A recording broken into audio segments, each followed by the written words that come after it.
From the KZN perspective, his name is Senzo Mchunu, the spokesperson for CR17 in KwaZulu-Natal. Good afternoon to you, Mr. Mchunu. Thank you so much for joining us. Now, just tell us, are you actually going to court, or is this just a threat?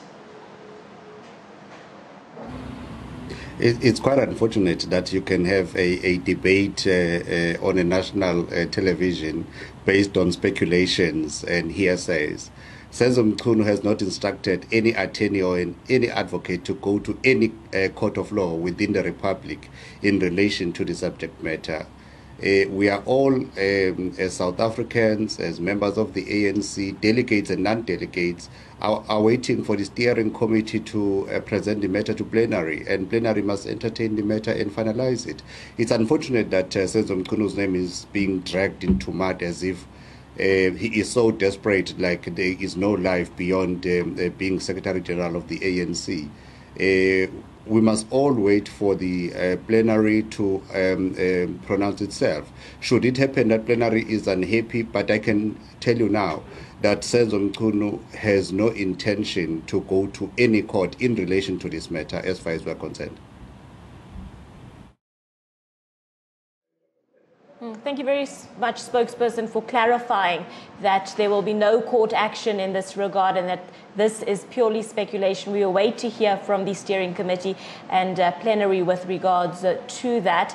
But if you could just talk to us about the missing votes and possibly why no mention of that was made to the media and why we were left to then speculate in this regard.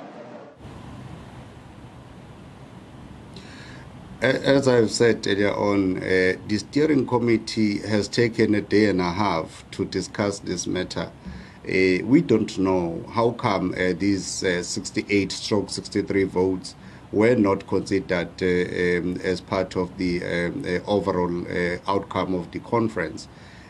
However, we have confidence that the collective wisdom of leadership of the ANC and delegates from across the length and breadth of our country will find a political solution into this, because when you are accredited in the Congress of the ANC as a voting delegate, your right must be equally respected, irrespective of whatever circumstances. And we do believe and hope that the ANC branches in plenary will chart a way forward, and those delegates' rights to vote and have their mandate from branches being upheld will be respected. A failure to do so, the ANC will be opening up to a whole lot of litigations, because you can't be accredited as a delegate and you are denied in conference a right to express your branch mandate or your delegate mandate. So I think we will have a solution. I have confidence in the African National Congress.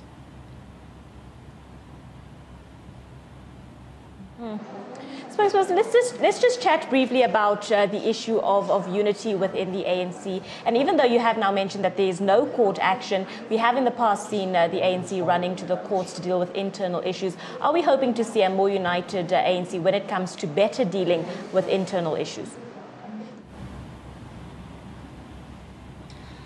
Unity of the ANC is not dependent on who is leading today and who is leading tomorrow. Unity of the ANC has to be informed by a political program of the organization. It has to be properly guided by membership. You know, for the ANC being a mass-based organization, it does not necessarily mean we just recruit everybody to come into the ANC just because there are possibilities of material benefits, jobs, and what have you. It has to be, the ANC remains a revolutionary movement. It remains the best political home for the best brains that the country can actually be disposed of. So I think we are misinterpreting this whole notion of unity and organizational peace.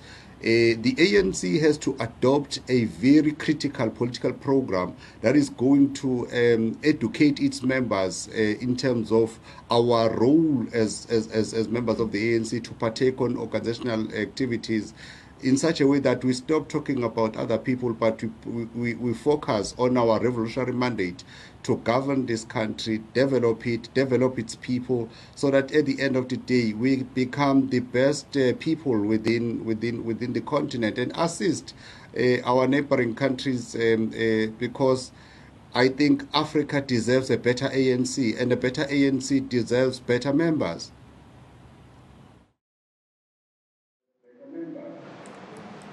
Now, can you just talk to us about January 8th statement? Who do you think will address the January 8th statement? Will the three President Zuma allies advise the party President Ramaphosa on this matter? Or how do you think the two power centers story will play out? Look, the ANC has elected the president, Comrade Cyril Ramaphosa. Obviously, he will address the African National Congress on the 13th of January in East London. Obviously, all the alliance partners will give their messages of support, including the leagues of the African National Congress. The issue about the two centers, there is one center of power.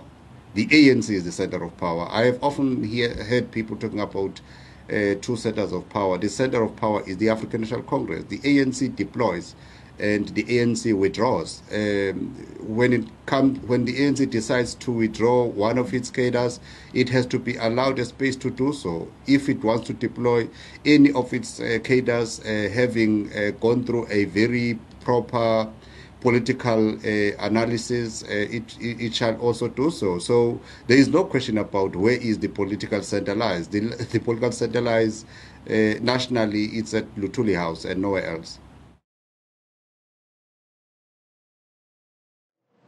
Spokesperson, there are certain sources suggesting that ANC President Cyril Ramaphosa does not want Senzo Mchunu in his top six or in the top six. Does Senzo Mchunu have blessing from the new President Cyril Ramaphosa or not? Senzo has blessings from God. He does not need blessings from any person who is walking on earth just like him. He accepted nomination from branches of the ANC. He was never nominated by the president of the ANC, Cyril Ramaphosa. And the fact that they appeared on the same list, it means they agree that they are happy to work together.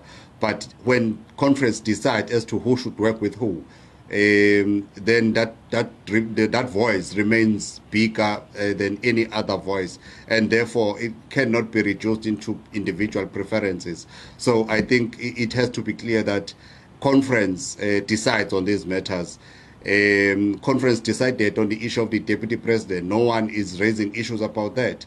Conference decided on the issue of the TG. That position was contested. All the top six positions were contested, and therefore why it has to be an issue now as to who would then be preferred by the president of the ANC to work with. The president of the ANC will work with any legitimate member of the ANC in pursuance of an organizational program. Spokesperson, just heading back to the court action, I know that you have denied that there's no court action happening, but our sources say that Dali Mpofu has prepared court papers on the instruction of the ANC KZN and ANC Limpopo, and he's waiting for instruction from his clients, which we understand is Senzo Mchunu. Now, I want to know, did Senzo have the blessing from Cyril Ramaphosa for this? No, I want to repeat myself. Senzo Edward Mchunu has not instructed any lawyer to go and file papers in any court in South Africa in relation to the conference that is in session as we speak. If there are any other comrades, remember the conference is not about who is aggrieved individually. It's about if there are any anomalies, any member of the ANC, any delegate there, any branch that feels aggrieved can take the matter up. But I want to repeat, Senzo Mchunu has not instructed anybody to go to court. But if there is anyone from Limpopo, Northwest or KwaZulu-Natal who goes to court, they are within their right to do so. But the person of Senzo Mchunu has not done so and has no intention of doing so.